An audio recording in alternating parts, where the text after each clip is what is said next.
एक ऐसा मैच जब साउथ अफ्रीका ने पहले बल्लेबाजी करके स्कोर बोर्ड पर 300 से ज़्यादा रन का टारगेट भारत के सामने खड़ा कर दिया था और साउथ अफ्रीका के घमंडी गेंदबाज पूरे भारतीय टीम को ललकारते हुए कहा, तुम्हारी औकात नहीं कि तुम इस मैच में भारत को जीत दिला दो।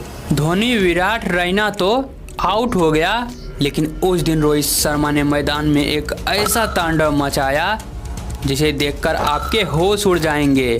तो वीडियो को लास्ट तक देखिएगा और अगर वीडियो अच्छा लगे तो कमेंट में हिंदुस्तान जिंदाबाद जरूर लिख दीजिएगा।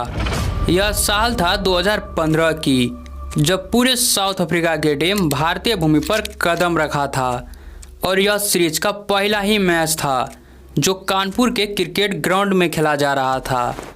करोड़ों दर्शकों के बीच में टॉस हुआ और साउथ अफ्रीकाई कप्तान ने टॉस जीतकर पहले बैटिंग करने का फैसला लिया और साउथ अफ्रीकाई कप्तान का यह फैसला सही साबित भी हुआ, क्योंकि शुरुआत से ही क्विंटन डिकॉक और हाशिम अमला ने भारतीय गेंदबाजों को तबाही का मंजर दिखाना शुरू कर दिया और जब यह तूफान को जैसे तैसे करके भारतीय गेंदबाज ने पेविलियन के रास्ता दिखाया तो उसके बाद आए फाफ डु प्लेसी और एबी डिविलियर्स, जो आते ही मैदान पर आक्रामक अंदाज में बैटिंग करना शुरू कर दिया। मैदान के चारों तरफ गेंद को भेजने लगा। अब तो मैदान में चौके की बात छोड़ो, सिर्फ छक्के की ही बरसात हो रहा था। यहाँ पर फाफ डु प्लेसी आउट तो हुआ, लेकिन साउथ अफ्रीका के स्कोर बोर्ड को 152 रन तक पहुँचा दिया। उसके बाद जो एबी डिविलियर्स ने मैदान में जो किया, जिसे देखकर आपके होश उड़ जाएंगे। क्या उमेश यादव, क्या भुवनेश्वर कुमार, क्या अश्विन, सबको उस दिन एबी ने चुन चुन कर कुटाई किया था और इस मैच में नॉट आउट रहे थे एबी डिविलियर्स और 50 ओवर के समाप्ति पर भारत के सामने 303 रन का विशाल टारगेट खड़ा कर दिया था। भारतीय गेंदबाज तो अपना काम कर दिया था, अब ज़रूरत था भारतीय बल्लेबाज की जो साउथ अफ्रीकाई टीम को जवाब दे। खैर, इसी बीच भारतीय पारी को शुरुआत किया रोहित शर्मा और शिखर धवन। भारत की शुरुआत बहुत ही धीमी हुई थी। मैच के चौथे ओवर में धवन ने एक करारा प्रहार किया। Nicely played. Wonderful timing. Short and pulled away this time, just over the top of the man at square leg. उसके बाद रोहित शर्मा ने भी कवर के चीरते हुए एक शानदार चौका लगा दिया और यहाँ से यह दोनों बल्लेबाज ग्राउंड में बैक टू बैक प्रहार करना शुरू कर दिया और 7 ओवर तक में भारतीय स्कोर बोर्ड को 40 रन तक पहुंचाया। लेकिन मैच के 8वें ओवर में जोरदार अपील हुई और एम्पायर ने धवन को यहां पर आउट करार दिया। इस प्रकार से भारत का पहला विकेट गिरा 42 रन के स्कोर पर। अब रोहित शर्मा के साथ देने के लिए आए अजिंक्य रहाणे और रहाणे आते ही कवर के ऊपर से एक शानदार चौका लगाकर अपनी पारी को शुरुआत किया। अजिंक्य रहाणे और रोहित शर्मा ने मिलकर पहले तो भारतीय स्कोर बोर्ड को 50 रन के पार पहुंचाया। उसके बाद रोहित शर्मा ने मैदान में बैक टू बैक प्रहार करना शुरू कर दिया। रोहित शर्मा की आक्रामक बल्लेबाजी देखने लायक था। साथ में भारतीय स्कोर बोर्ड भी तेज रफ्तार से आगे बढ़ रहा था और यहाँ पर रोहित शर्मा ने स्टेट में एक लंबा छक्का लगा दिया और दोस्तों आने वाले तूफान का ऐलान कर दिया और इसी 4 रन के साथ रोहित शर्मा ने अपना 50 रन तो पूरा किया, साथ में भारतीय स्कोर बोर्ड को भी 100 रन के पार पहुंचा दिया। लेकिन अभी भी भारत को जीत के लिए चाहिए थे 194 गेंद में 200 रन। यह काम उतना मुश्किल तो नहीं था, क्योंकि दोनों बल्लेबाज ग्राउंड में सेट था और ग्राउंड में आक्रामक अंदाज में बैटिंग भी कर रहा था और यह दोनों की जोड़ी को देखकर दुनिया को विश्वास हो गया था, जब तक ये दोनों की जोड़ी है भारत यह मैच हार तो नहीं सकता। और यहाँ पर रोहित शर्मा ने एक लंबा छक्का लगाकर 30 ओवर तक में भारतीय स्कोर बोर्ड को 165 रन तक पहुँचा दिया और दूसरी तरफ अजिंक्य रहाणे भी इसी 1 रन के साथ अपना अर्धशतक पूरा कर लिया। जहाँ पर रोहित शर्मा 83 गेंद खेलकर 82 रन बनाकर ग्राउंड में खड़ा था, तो वहीं पर अजिंक्य रहाणे भी 67 गेंद खेलकर 50 रन बना लिया था और रोहित शर्मा का प्रहार तो ग्राउंड में जारी था। आखिर रोहित शर्मा को हिटमैन क्यों बोला जाता था, आगे आप लोग को पता चल जाएंगे। और रोहित शर्मा के कंधे से कंधे मिलाकर साथ दे रहे थे अजिंक्य रहाणे। साउथ अफ्रीकाई कप्तान एबी ने अपना सारा हथियार आजमा लिया, लेकिन यह दोनों की जोड़ी को तोड़ नहीं पा रहे थे। अब तो साउथ अफ्रीका को भी विश्वास हो चुका था यह मैच भारत आराम से जीत जाएगा।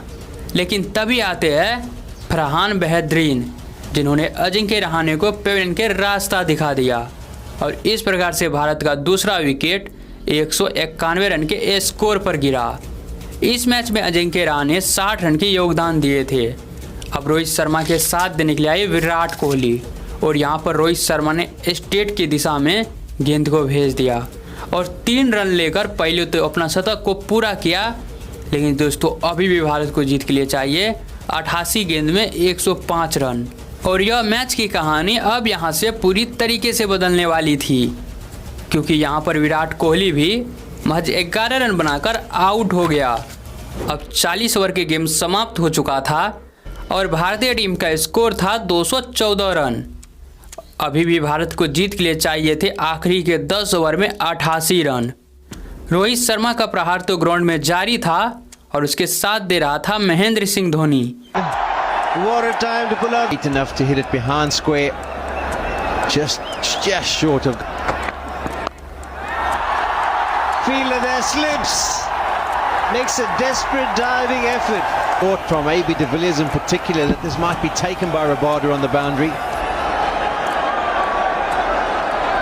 Once again it sails over the boundary. Just over the boundary, that's to the end. Fielder will just see the ball pass over. An easy shot to play, but look how easy he's made it look. He's just dismissed it from his presence. That man's one of the best fast bowlers the game of cricket has seen, and he's Bit of hesitation.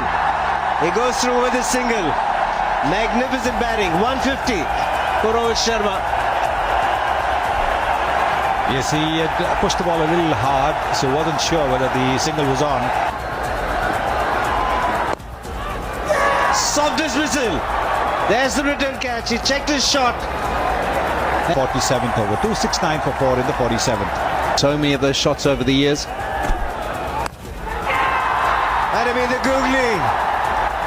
Hasn't hit it too well. And it's a simple catch. Rayner goes for 3.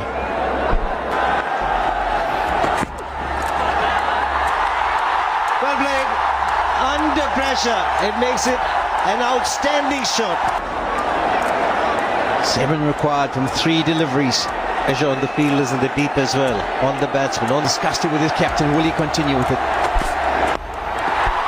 One-handed in the air. And he's taken it. Huge moment for this young man, Rabada. And what a big wicket to pick up at this stage. And that's a huge blow. Dhoni has to go for 31 for 6. One-day international here. He's gone in the air, square leg. Takes it. इस match में Rohit Sharma 150 run बनाया, लेकिन भारत को जीत नहीं दिला पाया, क्योंकि यहाँ से भारत के बैक टू बैक विकेट गिरने लगा और ना ही धोनी चला और ना ही मिस्टर IPL और ना ही सुरेश रैना का बल्ला चला और इस मैच को भारत 5 रनों से हार गया। लेकिन दोस्तों रोहित शर्मा ने अपनी बल्लेबाजी से दुनिया को बता दिया, भले यह मैच में हम जीत नहीं दिला पाए, लेकिन सीरीज का अगला मैच में कुछ भयानक होगा। तो वैसे आप लोग को रोहित शर्मा के बैटिंग के बारे में क्या कहना है, प्लीज़ कमेंट में बता दीजिएगा और कमेंट में हिंदुस्तान जिंदाबाद जरूर लिख दीजिएगा। तब तक यह वीडियो जरूर देख लीजिए।